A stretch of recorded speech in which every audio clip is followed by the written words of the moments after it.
Wallace! Lumao. Okay, so this video is going to be a video about my visit to Malaga. Thoughts on my trip to Malaga, recent one. And I wanted to do that cringy intro because I thought it was funny. Some themes of the thing is that one, I'm going to be talking about like my way of traveling or something like this, and another theme is that I'm going to be talking about like social anxiety or something like this, or stuff like that's related to that, and I will mention those. Okay, so I'm going to start talking about it chronologically. So first, I went on Irio. Irio is like a high-speed train, and some thoughts on that was that the station was like full as fuck. It's Atocha, and I don't know why, but it gets super full. And it was like they opened the doors really late, so not late as in late, as in actually late, but late as in pretty close to the time of going, to the time of departure. And it felt really chaotic, right? So because we were like waiting and the queues were very long and they were taking like a lot of space. So it felt like pretty chaotic outside, but then it turned out that everything went fine and we departed early. Well, not early, but like on time and all that. And we didn't have like any trouble once like getting into the trains or anything like that. It was pretty straightforward.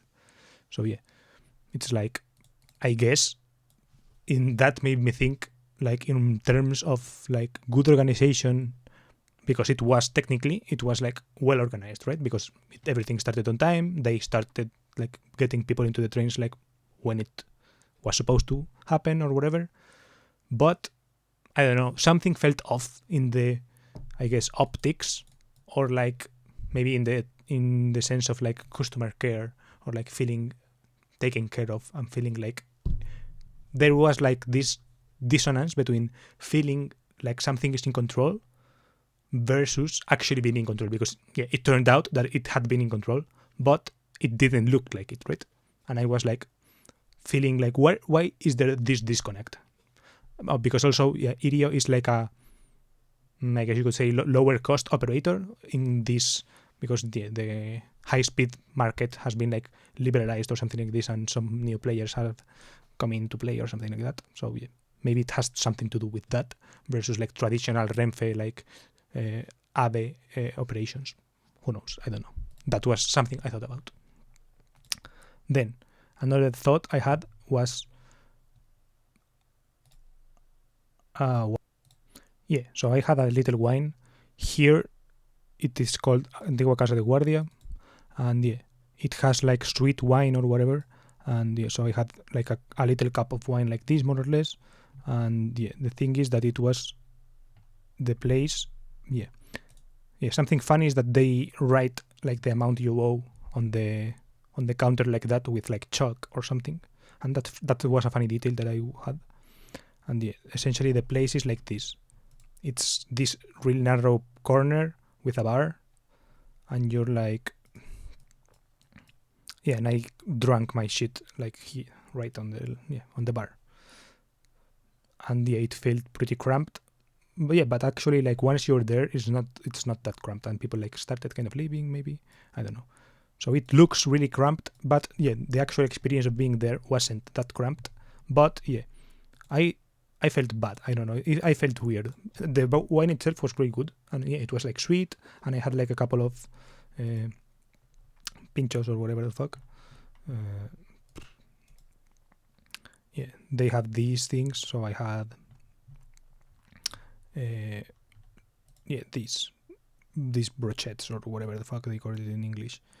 This is like tuna, and this tuna with cheese and salmon with cheese. They were decent, salty.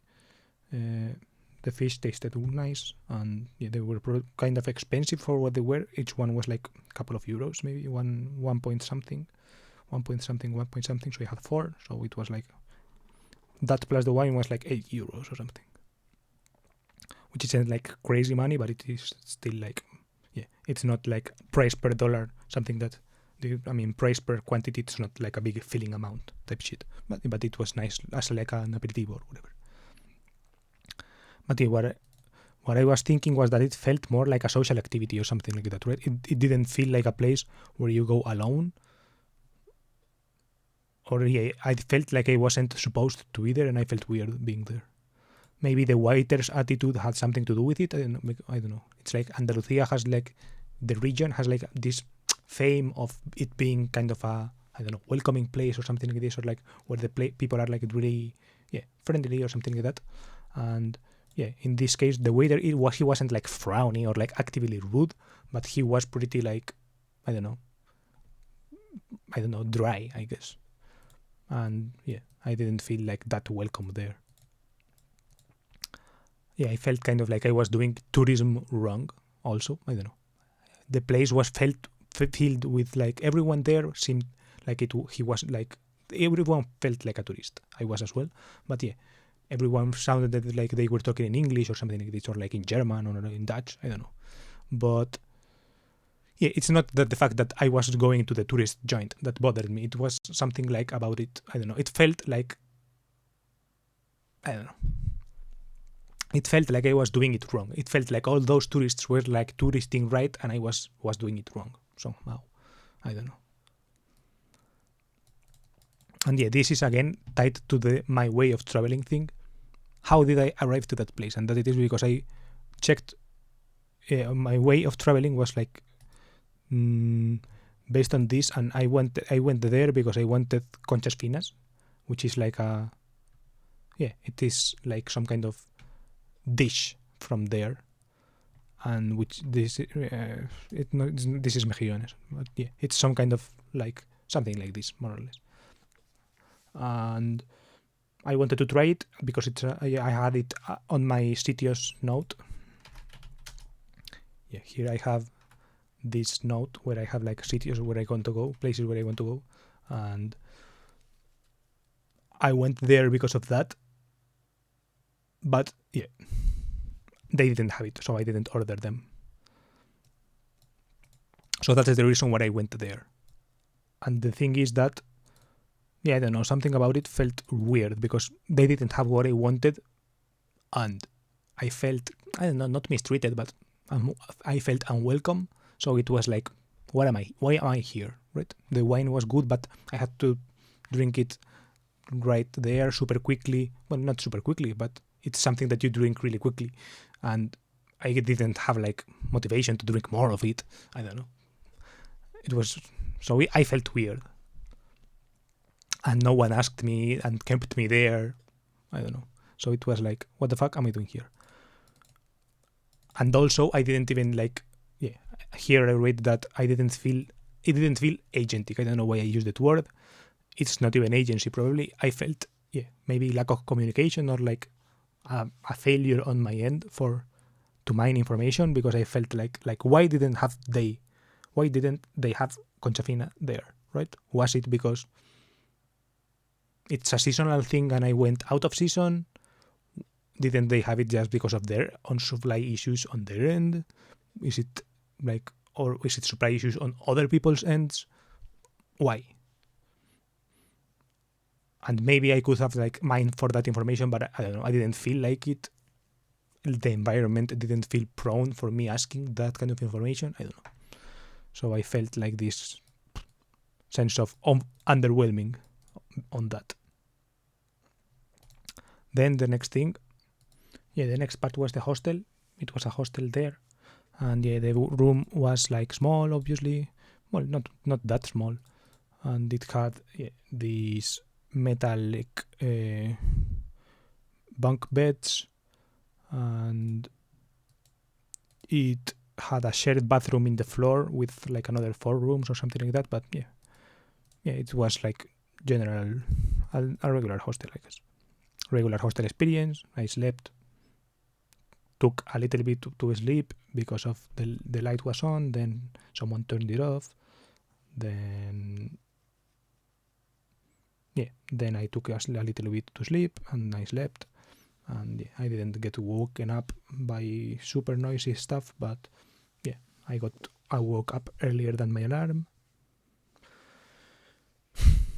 And yeah, that's it. The bed wasn't that good, obviously, but yeah, it was like 30 euros. Then, yeah, something that I thought while in the hostel was that, yeah, those social interactions, for example, they didn't feel that bad. I felt like I could have optimized or something like that, but yeah, it felt like, I don't know, par for the course, I guess.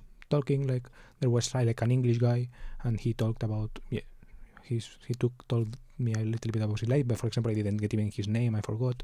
Then there were two other people. Some information was exchanged, not a lot. With one, there was one girl who like joined, like, well, who I didn't see when the English guy introduced himself, and then she was already like in bed. So I basically like didn't even. No, she wasn't in bed. She was, she was in bed, but before going to sleep, and then she went to sleep after my shower or something. Then yeah, so I thought that, I don't know, hostels feel like this place where there is like maximum serendipity, right? It's like people who are traveling or something like this. So I thought, maybe it's a good idea to like carry a business card or something like this, maybe with your social media handle or something, or like a souvenir from your hometown. Like if you're planning to go to a hostel and I, for example, knew that I was going into this room that was going to have 4 things, right? So maybe it's like, if you already know, maybe it's a good idea to plan something like a souvenir from your hometown or something like that, to be like, I don't know, to give it like an extra, to be memorable, or to have like a kind gesture towards people who are there randomly. I don't know, maybe it's perceived wrongly or something like that. But yeah, it was something like this, in this theme of this social thing, right? That I feel like I'm doing something wrong socially in general at all times. Then, yeah, that was the hostel, and yeah, I talked to this English guy. That was like right after the Vinito, after the wine, after the train, arriving to the place, going to the wine place because it was close to the hostel too. So I went to the wine place before, then I checked in to the hostel, went to the hostel, greeted the English guy, and there was another guy, and yeah, then after that I went, before I had like a couple of hours until I went to the visit, to the thing that I was going to do. So in that visit, it was before the visit. In that time, I had a time to explore the city, I guess, like 2 hours only, and I had like a 40-minute walk to the other place, so it wasn't like 2 hours. But yeah, I had like some time that I could have used in different ways. I didn't want to, and this is where my way of traveling, I guess, comes up. In super ideal circumstances, I wouldn't have gone into a hostel, right? So it makes no sense to think in those terms. But maybe in more ideal circumstances, I would have arrived even earlier. If, for example, the train had been cheaper, maybe I would have arrived earlier, and maybe I would have eaten there instead of eating on the go. And yeah, maybe I would have bought train tickets or something like this, right? So like the pass to use the public transport, so I could have gone to like a part of the city that I wanted to go to, like check out another part of the city, some things like this, right? And yeah, because I had that constraint, I wanted to keep it walking, but yeah, I didn't mind. So I walked around, I went to a little bit to the center, right? Oh yeah, and my way of traveling, essentially, what I mean with that is that I don't give a shit about what Malaga has to offer, right? Unless I like discover it myself, right? So I don't want to go to a place, to a website that says the 5 things you have to see in Malaga, right? I didn't give a shit, so I didn't do it. I could have asked ChatGPT what to, but I didn't give a fuck, right? So I didn't ask. I asked ChatGPT about eating concha fina, but yeah, actually, yeah, this is a tweet. This is how I have an excuse to put this tweet in the thread. Yeah, I asked this in the train before looking myself up the word concha fina in Google Maps to see what comes up. That's how I found the wine place. Yeah. So instead of, I could have done this, for example, but for shit that I didn't care about. For example, like, what is there to see in Malaga, right? But that is not my way, right? I don't have anything against it, and people maybe like that doing that. I don't. So I didn't do it. And I'm kind of proud of that. That feels more agentic on my part, for example. But yeah, so I did go to the center, to the city center, because it was pretty close. So I was like, might as well walk around to see what it is, right? And discover myself maybe something like more serendipitously, or more like feeling like I'm discovering. And yeah, I went there. It was like a regular looking city center, but it was like dead, in my opinion. It was like, what, a fucking Saturday afternoon, and shit was dead. Like, low-key, every business was closed or something like this. Even like clothing stores, except in like 2 streets that are bigger, everything was closed. And I'm like, is Madrid like this? In Madrid, I feel like people open up more, right? I don't know. But yeah, open up their businesses, I mean. And yeah, I don't know. So I was like, this is low-key ass, right? So I went back to close to the beach, right? Because that's what I like about Malaga, I guess. It has a beach, right? So that was something that Madrid doesn't have. And I like the ocean, and I like being close to it. So yeah, I went back to close to it and walked around it, sitting, yeah, watching then. And then before the visit, a friend had sent me a YouTube video about Bitcoin, and I watched it, like sitting on a bench there in front of the thing where I was clipping my nails. And yeah, then a small regret is that if I already knew that I liked the beach, I thought of it at home, but I was like, meh. And so I could have packed sandals, so I could like actually walk on the sand, or like slipper, like another pair of flip-flops. I didn't have a lot of space though, but I could have packed those, and I could have packed like a beach towel and like a bag to store the towel without everything getting sandy as fuck. Yeah, and so I could have sat, yeah, on the sand, or like I could have like wet my feet or something like this, but I didn't do it. I don't deeply regret it because it felt cumbersome. It would have felt cumbersome maybe, but yeah, something to consider. Then it was like the visit to the place, the museum visit, which I will talk about in its own section because it has its own section. Then after the visit ended, I was actually feeling a little bit sad for the reasons that I will mention in the visit part. But yeah, then I went to eat a campero. Campero is like a sandwich that is famous there, and yeah, I made a review. It's this long review, and essentially, yeah, it was like, yeah, the review. I was like, I forgot to take a picture, so my pros will have to do. Maybe this is too long of a review for whoever is looking for quick information, or maybe it's too elaborate of a review for a $550 menu, but I'm inspired because I'm greatly surprised. Well, gratamente no doesn't mean greatly. Gratamente means like pleasantly surprised. The attention was good. The personnel was kind and close. I was going to get a normal campero, regular campero, and the guy told me normal is just ham and cheese, and I was like, yeah, normal is fine.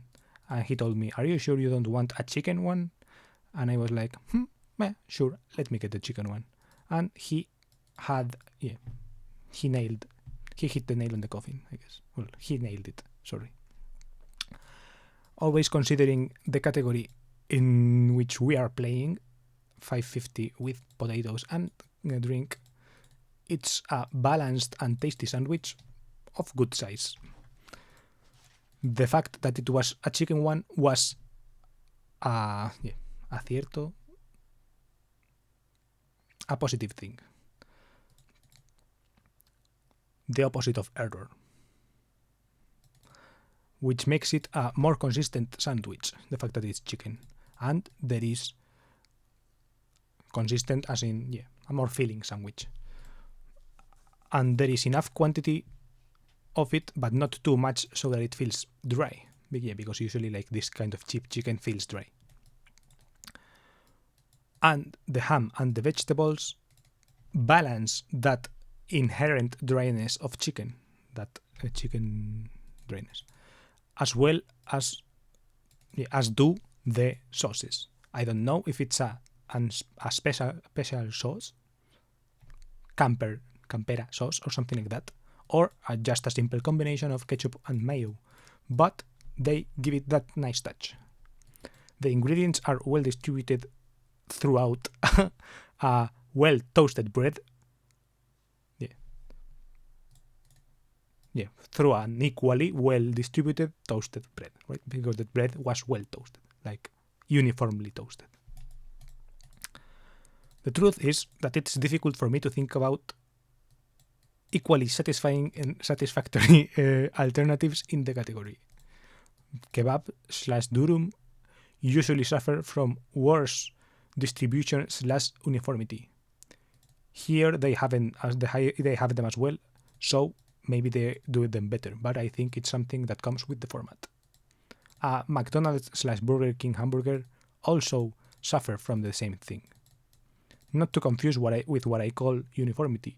Not to confuse what I call uniformity, aka the homogeneity within a single unit of a product, with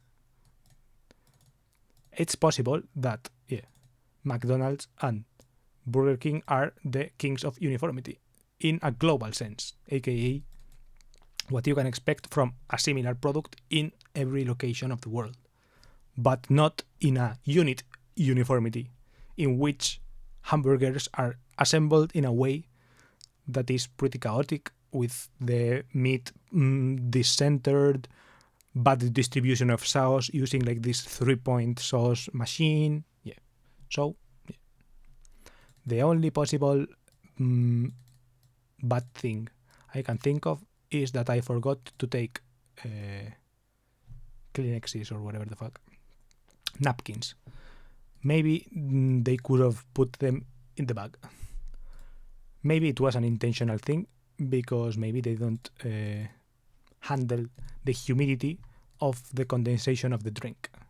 And well, I carry Kleenexes, so I don't give a fuck. Warning, my experience has been of a product, of a takeaway product. So maybe there are other considerations like location that can affect. There is a Burger King and a KFC just in front of the beach. Right? There are a couple of KFCs here.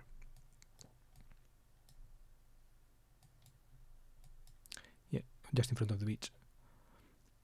But you can just take it away and eat it in front of the beach, and you can just have a little walk. And in my opinion, it's better if you aren't specifically craving those options. That was my review.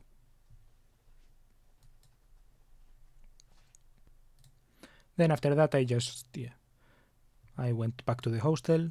I had more of these hostel thoughts. I was thinking, I'm not sleeping that well. I could have asked someone, can they turn the light off? And I just waited too long. But I wasn't like that. But I was pretty sad because of what happened in the visit. Well, not because of that what happened, but because of the feelings that the visit gave me, like the after feelings. And then in the morning, I was like, let's go. I woke up a bit earlier. I walked around, and I thought more of this, my way of traveling. And I just thought, what's cool about this city? And I went back to the beach, to the port. And I had a little breakfast. And then I went to the station and got more rodilla, but back to the train. Then, thoughts on the visit. The visit was nice. Yeah, the visit was more context. This is like a private visit that, if you are like on YouTube members of a channel, he has like a Telegram chat, and they organize visits to this kind of automotive related places sometimes. And this was one of them. And it was a private visit, like at 7 p.m. after usual museum hours, I guess. And yeah, so it was kind of a private visit, but we were like 100 people or so. And yeah, so my thoughts as a private visit. It was a nice atmosphere. It was quiet. I could get like alone time with the cars, right? So the private aspect was kind of there. I did get some alone time with the cars. Like I could like walk around some cars, that the ones that don't have this kind of cord in front of them, so you can't go into the area. I had some alone time, I guess. I could like walk around them. I could see them and all these things. I could take these kind of pictures that were like more, that were closer than maybe I would have dared to. And I could like walk around it. I could, I don't know, get the vibe of some cars, get like a sense of the size, these things. And there was like a 300 SL and all those that I could get like really, really close to, versus something else. I could get really close to this Pininfarina one of, well, this was like a 1 of 4 Ferrari 250. It was like an earlier series thing, and yeah, I could get like pretty close. I could see like the damage in the paint and all this, and I was like, damn, that's nice. And they turned it on then, because it was, they don't usually do this, but they turned the Aston Martin on at the V12. Then the guided part of the private visit was not that good at the beginning, because they did, because we were 100 people, they did like 3 turns, and in the first turn, the guide that they have was like pretty so-so. He had like a lot of inaccuracies in what he was saying, and I don't know, I know about cars, so it's like I could tell instantly that the guy didn't like really not, I don't know, he didn't care about the script, or he didn't know about cars, I don't know, but you could tell. And yeah, he used like sense of humor, I guess, to like cope, and yeah, he told some things in a humorous way, but I don't know. So he wasn't good, but then I like eavesdropped on the second and third guy, and the third guy was like really good, and apparently he knows a lot of it, and I'm kind of sad that I didn't get to like experience. Like I'm sad that he didn't lead the visit. So yeah, because the good part about the first shift was that I could go do the first visit. And even in the first visit, I was like, this guy doesn't know what the fuck he's talking about. So I was like, I'm not going to like listen deeply to what he says. I'm just going to like more or less go around, kind of follow the group, but yeah, at my rhythm, taking the pictures that I want, looking at the cars that I want. And yeah, that part was bad, but then the third guy, for example, I would have followed and would have listened, and that would have been like much better, because he really knew more, and he had like more anecdotes about the cars, and he had more knowledge about it, and he told that in a better way. And yeah, that part felt a little bit sucky, because it was like a really different experience, right? If I had only just stayed for the first visit and then waited all that time without even eavesdropping on the third guy, I would have been like, damn, what a shitty visit, like what a shitty tour, right? But no, it was actually a pretty decent tour if it's well done. Then, as a collection, yeah, the thing is that, as you can see in the pictures, there are cars, and they are also put alongside dresses, right? So I don't really get the fashion tie-in, and no one explained how it works, right? And it's kind of like feels like an afterthought. They have these kind of signs that are like, yeah, this is Chanel or whatever the fuck, and it's like in the book Intimate Chanel by Isabel Guara. There is a photograph of Mademoiselle, of someone getting into a car similar to this one. In the picture, she's wearing a leopard skin coat.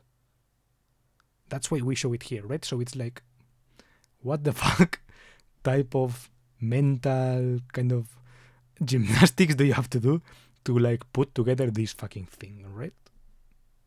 And this is like all around. It's like this car has like this whatever, and it's like this dress is inspired by the sound, and it's like all these fucking mental gymnastics. But as you can see, it's like they don't say anything specific about the Mercedes 540k here, right? and they don't say anything specific about this Chanel leopard whatever, right? It's like, why the fuck is that Chanel there, right? Is there something about that specific piece that is interesting about it, right? Tell me. I'll listen, but if you just say some shit that is like adjacent, I'm like, I mean, I get the vibe, but not really. I don't know. It was strange. Plus, the guides never mentioned even didn't even mention the clothes, right? So I'm like, bro, so why the fuck? Like, are they here? Same with this. It's like,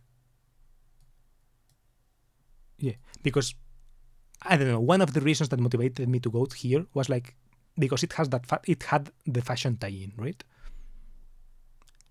I was like curious about what would they do with that. But if they don't do anything with it, I'm like, what the fuck? I don't know. It's not that the visit was worthless or something like this. I liked the visit and all this. And I guess the group is a car group, so maybe they oriented for that. And if they had like a women's group or something, they would have done something different. I don't know. But yeah, it's like, it's this fucking, yeah, this is like, I don't remember the car. I think it was like some kind of Renault or something. I know. This is a Hispano-Suiza. Yeah, this is an Hispano-Suiza, a Spanish car. And yeah, from like 1923 or something. And this is like supposed to be the Art Deco. Yeah, and that's like more or less, right? Yeah, that is better themed, right? The cars expositions is better themed. They have at least some semblance of sense in how the cars are organized. They have like this Art Deco theme, and yeah, I guess they are from the Art Deco days, and they tell you that, and they tell you, yeah, the 20s were like roaring 20s, whatever. You can see whatever that the economy was, whatever, right? And they're like, yeah, and you can, and they start to put like more opulent cars or whatever, and you're like, I can buy it. But I don't know. Yeah, it really felt like I missed some kind of meta introduction or something, right? Like, why the fuck are we here? First of all, why are we here? Why is this here? Too, because every car has like Portuguese plates. You will see this. Like, the car is from a Portuguese guy. This car has Portuguese plates. These are Portuguese plates, and yeah, every car that you see will have Portuguese plates. And it's like, so why the fuck are we in Malaga, right? Why did this Portuguese guy want to establish like the museum here, right? Apparently the owner is this Portuguese guy who died a couple of days ago, actually, like the last month. And he inherited like the collection from his dad, and he liked fashion, right? So it's like he put those two and two together and did that. But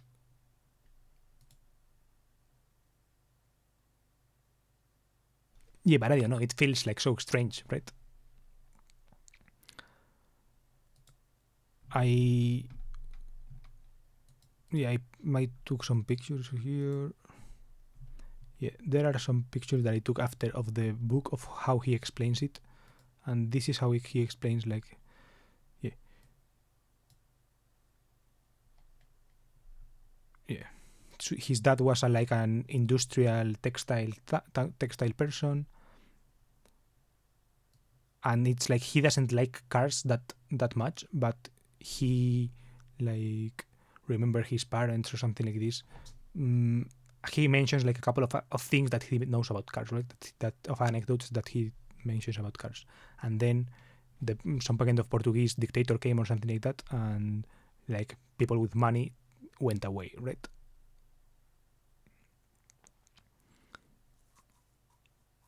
But yeah, they weren't like in Malaga or something. Then he wanted to like embiggen the collection or something like that.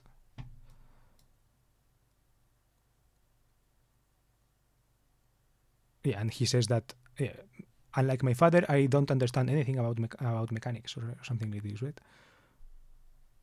And it's like, yeah, he argues that because he didn't lose his time kind of waste like making the cars better or something, he was able to create this big collection or something, right? And I'm like, I don't know.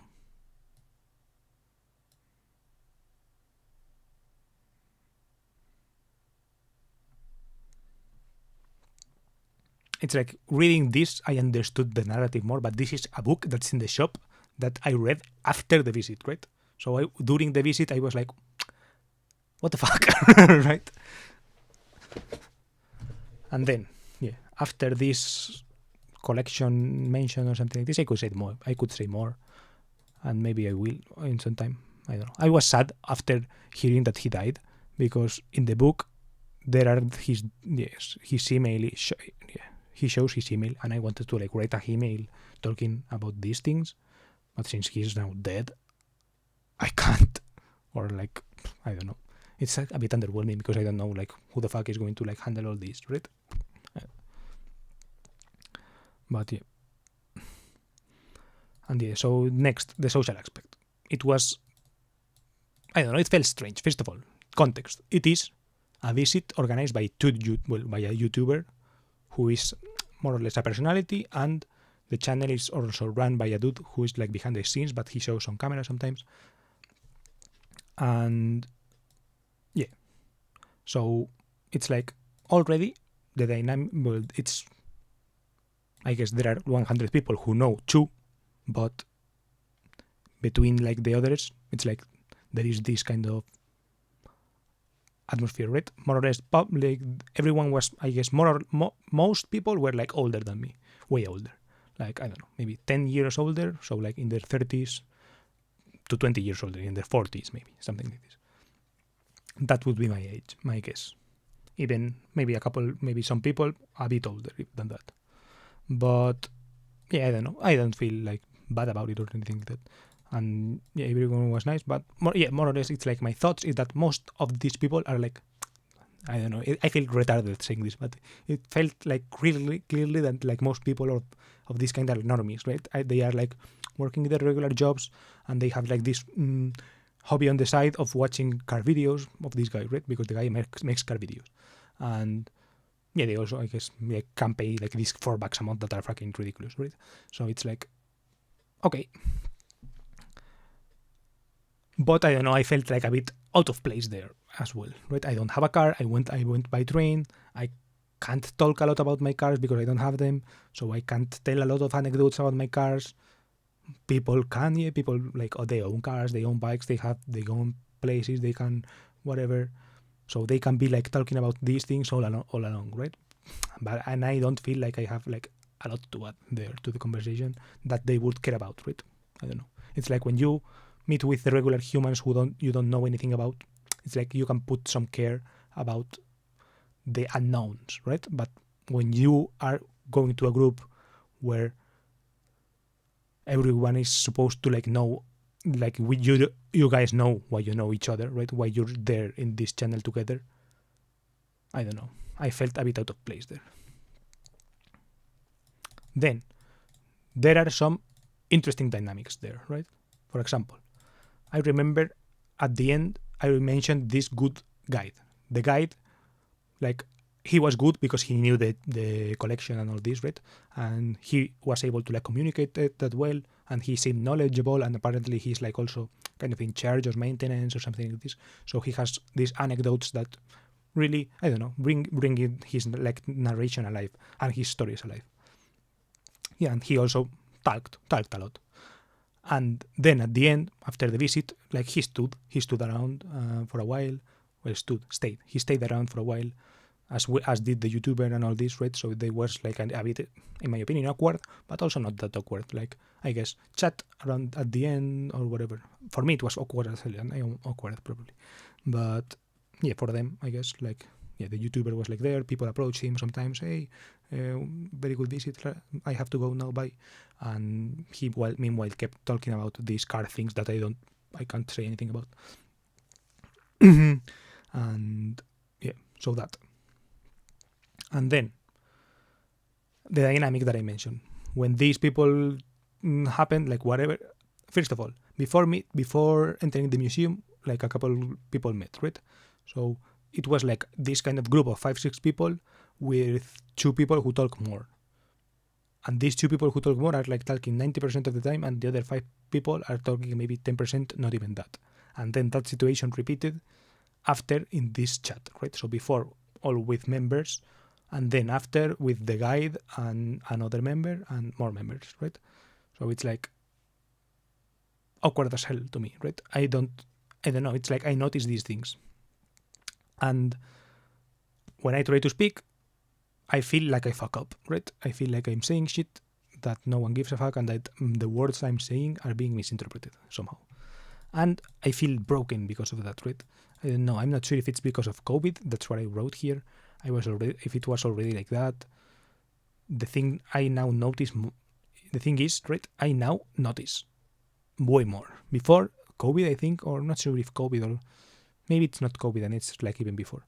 But I think there were times when I could talk to people and not notice the fact that I'm strange, right? Now I notice so quickly, right? I don't know, and it feels really bad. I feel like there's something wrong with me. I feel like there are some moments where I could say something, but I just don't. And I don't know. It's like I don't mind, but I notice, right? I notice that the fact that I could have said something, and I start thinking about it. I don't know. And actually, I do mind, right? It's not like I don't mind. I do mind. I feel like it's weird as fuck, right? I feel like there are some instances where I do feel like this sense of, oh, I could bring something to the table. I could bring something to the conversation. I have stuff in common with these people, right? I know some of the things that these people do. Maybe like, I don't know, like the classical thing, like there is some overlap, but there is also like gaps, right? There is whatever, obvious shit, right? Not everybody knows the same shit that you know. But in those moments, it's like the things that I don't have in common feel like way more powerful, right? And I'm like, my mind is like, you're weird, like you don't fit in, or something like this, right? And I feel like whatever I say is not going to come across right, and then I say something and I feel like it isn't coming across right. And I feel like I'm being ununderstandable, right? Like no one understands me. And it feels like isolating. And today I was thinking also about this same thing. I was going in my usual walk, and there were like 2 girls who were walking, well, no, not walking, were biking. And one, like it was like a girl with his mom or something, with her mom. And one girl asked her mom something like, yeah, in my town there is a lake, and in that lake there are like there is this adventure park with like, let me Google.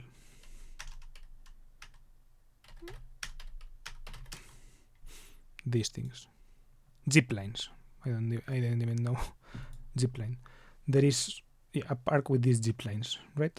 So the small girl, well, the daughter, I guess, asked her mom. I assume, maybe they're not related. She asked her something like, "Oh, is this way up to those zip lines?" And in my head, I was like, "No. If you go to the left, you will reach that building, because there is like a castle-looking thing. It's an old military sanatory or something, like another military hospital, and now it's like a kind of old people place. I forgot the word in English. Residence? I don't know. Old people home. One of those places. But for military people, like for ex-military, I think, things like that. And then to the other side, it's like you can go to a town called Molinos, and you go there, and you can also do up, and you can come back to the same place. But if you're going with bike, it's probably not best, because I could have given some information that maybe they didn't know, right? Because the mom did say, "Oh no, it's not that place. That is La Jarosa. That's the place." And yeah, but I feel like I could have maybe, I don't know, given some extra information. And I was like, But I don't know. I just couldn't say anything. It felt weird. They were talking to each other and going there. I don't know. But I feel like in some universes or something that they wouldn't have taken my information as bad, right? They wouldn't have misinterpreted any kind of things or something like this. But now I feel like all the time I'm like, and yeah, I don't know. Also in my work today, I was thinking that it's not just that this happens in it. I don't know. I feel like it mostly happens, not mostly, but it happens to me in these situations, right? With random ass people who I don't know. But it also happens to me with my friends, for example. If I'm hanging out with my friends and it's like we're three or something, because lately we're less, and I don't know, it's like I can literally feel how I don't have things to say, right? Or how the things I have to say get like, or for example, I'm talking with a friend on Discord while playing a game or something. I literally feel myself, like I feel some kind of throat, like knot in my throat that takes, I don't know, maybe 30 minutes to like untie itself. And they can't say it, and they can't say anything. But in my head, I'm thinking, maybe you could mention this, maybe you could say thing, maybe you could say this other thing, and they just can't. I don't know why. I don't know. I don't remember what I said, but I said something like, "Yeah, I can feel them."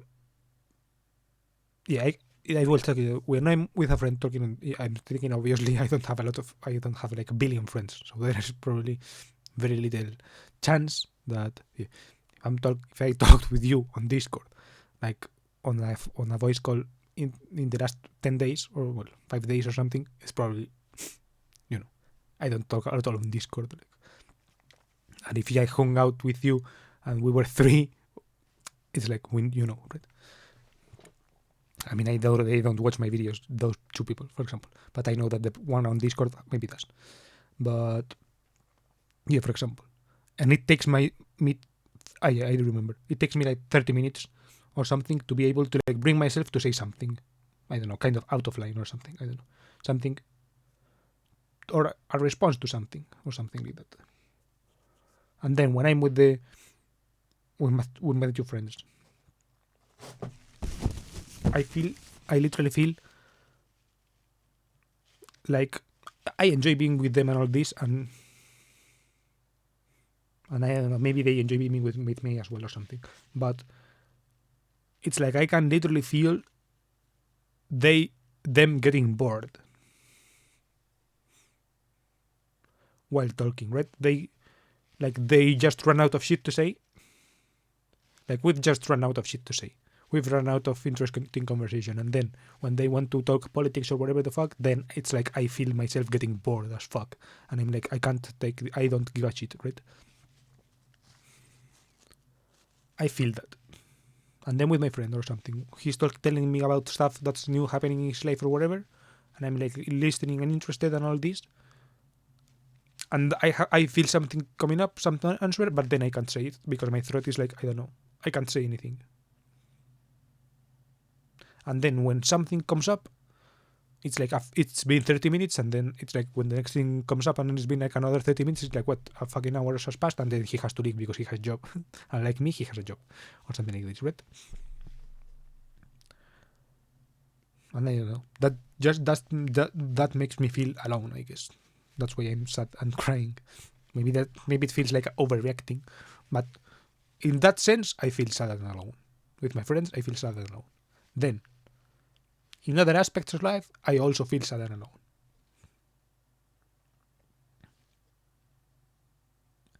I don't know.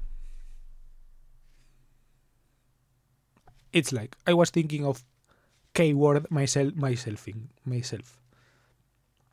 and I'm like, why don't I do it? And I'm like, the reasons are essentially because of my brother, right? If I don't want, because these statistics and all this, right? If your brother case himself, it's like the statistics say that your brother is like you are more likely to kill yourself as well, right? So I'm like, I don't want to do that to my brother, right? And it's like my mom went through cancer and all this shit. I'm not going to like kill myself for that, right? And they would probably like reproach me or something. So it's like I won't do it, obviously. But I don't know. I'm thinking, it's like I literally feel my parents getting bored. It's like I wouldn't mind doing that. It's like it wouldn't be like such a loss for them or something like this, right? I don't know. I think stuff like that because of that, right? I feel so alone, and it's like I understand why people kill themselves. Then I'm like, I get it.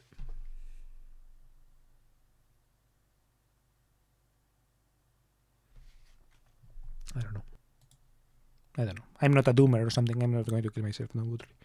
I just wanted to like vent, I guess, for a little bit. And I don't know, if you made it here, it's like you probably understand, I guess. I don't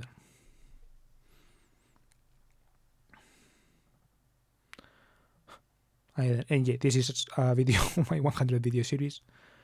Video 90 what? 95, 96. And yeah, I'm not going to do the watch a video here or whatever. Maybe the playlist.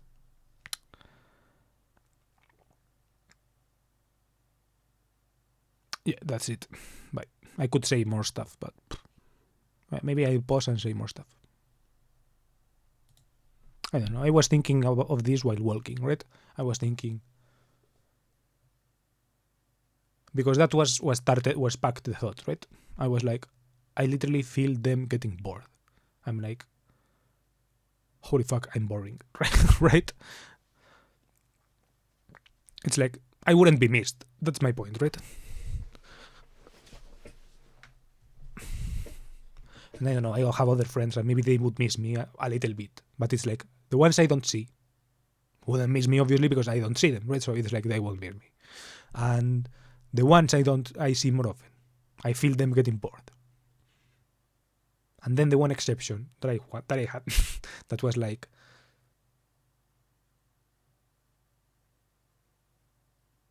with whom I felt a connection or something like this. Well, still do.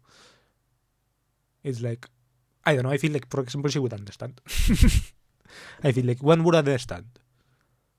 The others I literally feel like they're getting bored of me, and the others are like far away. So it's like, I feel like they could take it. Plus, they're stronger than me. So it's like, I don't know. I feel like they're mentally stronger. They can take it and all this. Like the only thing stopping me is like statistics. I'm like, I don't want to like fuck up my brother's life, and I don't want to. Yeah. I don't want. Yeah, it feels like wrong to do that to your parents. So I'm like, what's the point then? Might as well like not do it. But yeah, I don't know. This is not like some teléfono de la esperanza type shit, right? This is like some, I don't know, reflection. And yeah, that's I guess the note I want to end this on. And yeah, I guess this wasn't about Malaga after all. I didn't want to say this in this video. The script goes up to here, but it was something I was thinking. Yeah, it goes up to the part of the social aspect, by the way.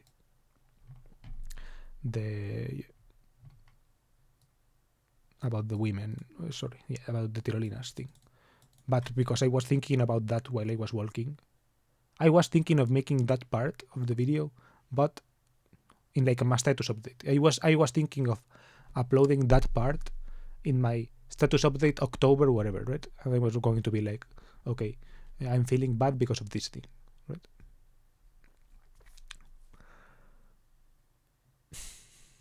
But it came out here, so whatever. Bye. People are going to think that it's a really long trip to Malaga or something.